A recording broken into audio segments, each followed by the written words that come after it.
The sound wasn't just loud, it was final. A sickening thud that silenced the lunchroom mid-laughter, the kind of sound you feel in your teeth before you even understand what's happened. Emily Carter's head had hit the wall hard enough to make the lockers rattle. For a moment, she stayed on her knees, stunned, her cheek pressed against the cold metal, trying to make sense of the dizzy blur in front of her. She could taste copper on her tongue. Somewhere above her, laughter burst open like firecrackers, sharp, bright, and cruel.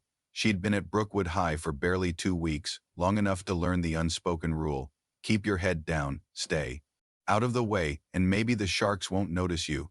But today, the sharks had scented blood. It started when one of the girls, Brianna, the queen bee, made a loud comment about Emily's thrift store cardigan as she passed in the hallway. Emily tried to smile politely, tried to keep walking, but a second voice chimed in, then a third, and before she knew it, she was cornered in the narrow stretch by the east lockers, cut off from the stream of students. The first shove came out of nowhere, just a casual bump with enough force to knock her sideways. Emily's books slipped from her arms and scattered on the floor. She crouched to pick them up, hoping they'd get bored. That's when a hand grabbed her backpack strap, yanking her upright so hard the fabric tore at the seam. She barely had time to gasp before the second shove sent her backward into the wall. Bang, the noise echoing down the hall. Pain bloomed at her temple, sudden and hot, spreading across her skull in waves. She clutched her head with one hand, the other still trying to gather her books, but the girls weren't done. One of them kicked the edge of her math textbook, sending it skidding across the tiles. Another pulled on the broken strap until it snapped completely, leaving the bag hanging from one shoulder like a dead weight. Phones appeared, not to help, to film. A few boys leaned against the lockers, grinning, whispering to each other. Someone muttered, "This is gold," like her humiliation was currency. Not a single person stepped forward. Emily's breathing was shaky, ragged, the way it got when she was close to crying. She knew better than to let them see tears. Tears were gasoline for people like them. She forced her face into something blank. Something that didn't show how much her head throbbed, how much she wanted to be invisible. The bell rang, scattering the crowd. The girls left first, sauntering down the hall like nothing had happened, their laughter fading into the noise of moving bodies. Slowly, Emily picked up the last of her things, sliding the loose strap into the top of her torn bag. She didn't go to the nurse. She didn't tell a teacher. She didn't want her first real week at a new school to end with a reputation as the girl who ran crying to authority. But her legs wouldn't stop shaking. Her vision swam as she made her way to the gym, an empty space where she could breathe without eyes on her. She sat on the bleachers, clutching the bag to her chest, and finally pulled out her phone. Her thumb hovered over the screen. She didn't want to tell him. She knew what it might unleash, but the pounding in her skull wouldn't let her think straight, and right now she didn't care about consequences, for words. That's all she sent, her hand trembling as she pressed send. "Dad? Please come now."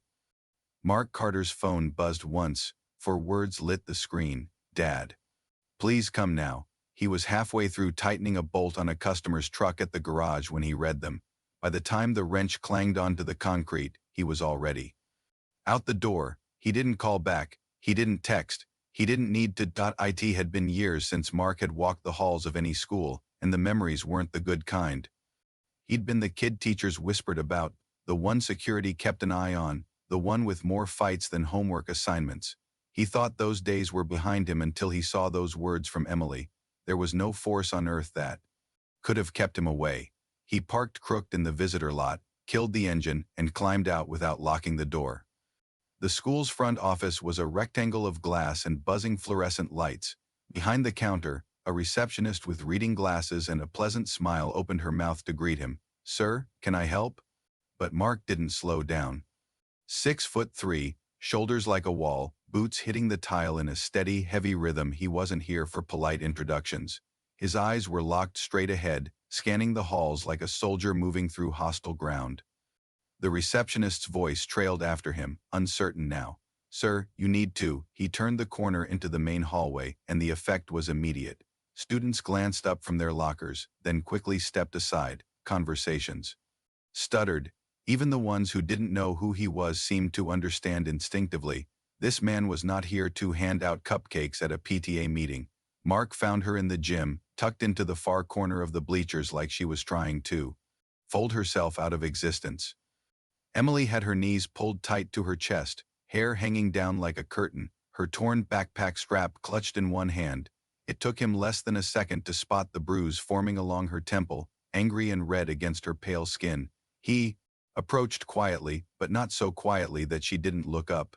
When she saw him, her eyes widened, not with relief exactly but with a flicker of worry. She knew her father's history. She knew that a message like hers was not a spark, but a fuse. He crouched down so they were eye level. Who? His voice was low, but it carried an edge sharp enough to cut glass. Emily swallowed. They're just girls, she murmured. It's fine. His jaw tightened, the muscle along the side twitching as if it was trying to hold back.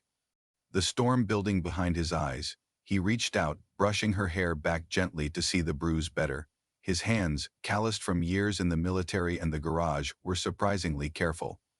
But inside, every instinct screamed at him to move, to act. Emily, he said quietly, this is not fine. She shook her head, glancing toward the gym doors.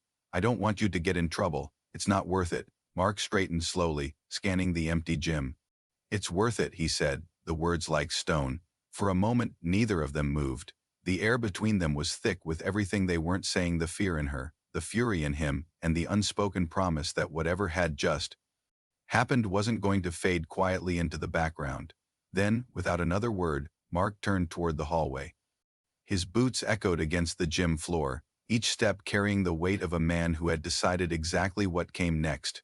Emily stayed on the bleachers, clutching her bag tighter, watching her father disappear into the shadows of the school. Part of her wanted to stop him, part of her didn't dare, and somewhere deep down, a part of her wanted to see what would happen when the people who hurt her finally met the man she called Dad. The cafeteria was a boiling pot of noise, clattering trays, shouted jokes, the metallic screech of chairs against the floor. But at one table in the back, 3 girls sat huddled over a phone, their laughter sharper than the rest on the screen. A paused frame showed Emily slumped against the lockers, her hair falling forward, the bruise on her temple already forming. A thumb hovered over the play button, ready to watch it again. They never saw the shadow stretch across their table until it was too late. You think that's funny? The voice was low, controlled, but carried an authority that cut straight through the noise. The laughter stopped instantly. Brianna, the ringleader, looked up with the casual disdain of someone used to being untouchable. Who are you? She said, the corner of her mouth twitching into a smirk. The janitor? Mark didn't blink. I'm her father. The way he said it wasn't a title, it was a warning.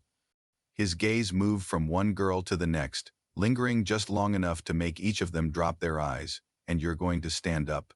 Now, the cafeteria's noise seemed to fade into a dull hum. A few students leaned forward to watch. A teacher at the far end noticed the scene and started toward them, his voice carrying a note of alarm. Brianna let out a nervous laugh, glancing at her friends. What's your problem? We didn't. Mark's voice cut her off like a blade. Don't lie to me. I've seen the video. I've seen you put your hands on my daughter. His words were deliberate, his tone still calm but edged with steel. The teacher reached them, placing a hand on Mark's shoulder. Sir, you can't. Mark turned his head slightly, not taking his eyes off the girls. Do you know what it's like to feel powerless? To watch someone hurt your child and do nothing? His voice cracked, not with weakness, but with the weight of everything he'd kept bottled for years. Because I don't do nothing. The teacher hesitated, caught between protocol and the quiet intensity radiating from him. Around them, the circle of watching students grew wider. The girls shifted in their seats, their earlier bravado crumbling under the silence that followed. Mark reached into his pocket and pulled out his phone. With a flick of his thumb, the video came to life, the sound of their own voices and laughter filling the small space between them. The bruise, the shove, the snap of the backpack strap. He let it play just long enough for them to hear themselves. Then he stopped it and slipped the phone away. You will apologize to her, he said, his voice dropping even lower. Not because you're scared of me, though maybe you should be, but because you're going to understand something today. Actions have consequences, and some consequences you carry for the rest of your life. Brianna swallowed hard, her eyes darting toward the growing crowd. The other 2 girls sat frozen, their cheeks flushed. For the first time, Mark saw the flicker of something he'd been waiting for: shame. The teacher stepped in again, more gently this time. "Sir, let's take this to the office." Mark nodded slowly, stepping back, but his eyes stayed locked on them until the last possible moment. "We're not done," he said quietly, not by a long shot, as he walked toward the principal's office. The crowd melted back into the noise of the cafeteria, but the atmosphere had shifted. Word was already spreading about the man who'd walked straight into Brookwood High and faced down its meanest girls without raising his voice once. And for the first time since she'd moved here, Emily Carter wasn't the one walking through those halls alone. The principal's office smelled faintly of burnt coffee and something sharper: panic. The blinds were half closed, cutting the afternoon light into slanted bars that stretched across the carpet like prison stripes. 3 chairs were lined up against the wall, and in them sat the girls who had hurt Emily. Their posture was different now. Gone were the smirks and lazy confidence of the cafeteria. Now they sat stiff, heads bowed, eyes fixed on the floor tiles. On the principal's desk sat a small stack of papers, a cold mug, and in front of it all, the phone Mark had set down like a loaded weapon. The video was already playing on the principal's computer. Every shove, every sneer, every cruel burst of laughter was recorded in unforgiving detail. The sound filled the small room, raw and damning. Emily sat beside her father, her small hands clinging to the sleeve of his jacket. For the first time since moving here, she wasn't trying to shrink into the background. She sat upright, watching. The bruise along her temple was a vivid reminder of what they had done and of why they were all here. Across from them, the girls' parents shifted uncomfortably in their seats. One mother pressed a hand to her lips as the footage replayed the moment Emily hit the wall. Another father's jaw tightened as if he couldn't decide whether to be angry at his daughter or at the man who'd brought this storm down on them. But none of them could look at Mark for long. "You're not in trouble," the principal began, though her voice wavered under his gaze. "But you can't just walk into the school and—" "Yes," Mark interrupted, his tone calm but unyielding. "I can, and I will." He pushed the phone closer across the desk, his fingers steady. "Every parent in this district is about to see what happens in your hallways. Every teacher, every school board member, every person who thinks this place is safe."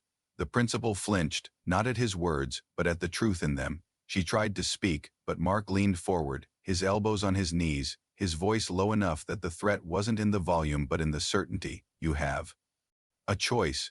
Handle this here now, or watch it explode in ways you can't control."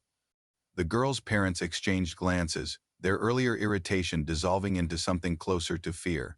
This wasn't just about detention or suspension anymore. This was about reputation, about the kind of stain that didn't wash out with an apology letter. One of the mothers finally spoke, her voice trembling. "We're sorry, Emily, I'm so sorry." She reached forward slightly, as if to touch Emily's arm, but stopped when she saw the girl shrink back. Emily didn't say anything. She didn't have to. Mark's hand rested lightly over hers, the silent message clear: she didn't owe them her forgiveness. The principal cleared her throat. "Effective immediately, these students are suspended. We'll be arranging restorative meetings with your consent, Mr. Carter, and the school board will be informed of the incident." Mark sat back, his expression unreadable. "Do what you need to, but understand this: if I hear about anything like this happening again, to my daughter or anyone else, I won't be bringing it to this office. I'll be bringing it to the people who make sure your jobs exist." The room went silent. Even the ticking clock on the wall seemed too loud. When they finally left, Emily walked beside him, her grip on his arm tighter than before. The hallway outside felt different, lighter somehow, but the echo of the principal's office still clung to her. She knew this wasn't over. Not really, but for the first time, she also knew she wasn't facing it alone. By the time the final bell rang, the school felt different. The laughter in the halls was softer, the sideways glances sharper, and the once whispered gossip about the new girl had been replaced with a single, shared fact. Everyone knew what had happened. Emily's locker had already been moved to a quieter stretch of hallway, away from the girls who had cornered her. Her new combination slips had folded neatly in her bag, the bag her father had promised to replace tonight. The 3 bullies were nowhere to be seen. They'd been sent home hours earlier, their suspensions handed down before the end of lunch, and though the video had been scrubbed from most of the students' phones, its ghost still lingered in conversations. In the teacher's tightened expressions, in the way even the older kids stepped aside when Emily passed. Mark waited for her just outside the front office, leaning against the wall with his arms crossed. His presence was still like gravity, heavy, certain, unshakable. Emily approached slowly, her backpack slung over one shoulder, the bruised side of her face turned slightly toward the floor. He straightened when he saw her and took the strap from her shoulder without asking, carrying the bag himself as they started toward the front doors. "You didn't overreact?" she asked after a long stretch of silence, her voice so soft it barely rose above the squeak of her sneakers on the polished floor. Mark shook his head once, eyes fixed ahead. "No, I reacted exactly how a father should." Outside, the late afternoon sun had begun to dip lower, bathing the parking lot in gold. Emily squinted against the light, but her steps felt lighter than they had that morning. The bruise was still there, throbbing faintly under her skin, but her shoulders no longer curled inward like they had for weeks. She walked straighter now, each step landing just a little firmer. They reached the truck, but neither of them climbed in right away. Instead, Mark leaned against the door and looked at her for a long moment, as if memorizing this version of his daughter, not the girl he'd found curled up on the bleachers, but the one standing in front of him now, still hurting, still vulnerable, but no longer alone in it. "I know you didn't want me to come," he said quietly. "I know you were scared of what I'd do, but you need to understand something, Emily, the world isn't always fair. And sometimes the only way to make it fair is to stand up so tall they can't knock you down." She nodded, her throat tight. I didn't want them to make it worse." "They won't," he said, his tone so certain it felt like fact. "Not while I'm here." For the first time since they'd moved to this town, she smiled. It was small at first, tentative, but it grew as she realized he meant every word. The promise wasn't in the way he said it, it was in the way he'd shown it. As they got into the truck, Emily glanced back at the school. The building looked the same, red brick, tall windows, the faded lettering over the entrance. But she knew it wasn't the same anymore. Not for her. Not for them. Mark started the engine, the low rumble filling the air. As they pulled out of the lot, the sun caught the edge of his profile, turning his expression into something almost unreadable, not pride, not even relief, but something deeper. A vow. To Emily, to the school, and to anyone else who thought she'd ever be alone again.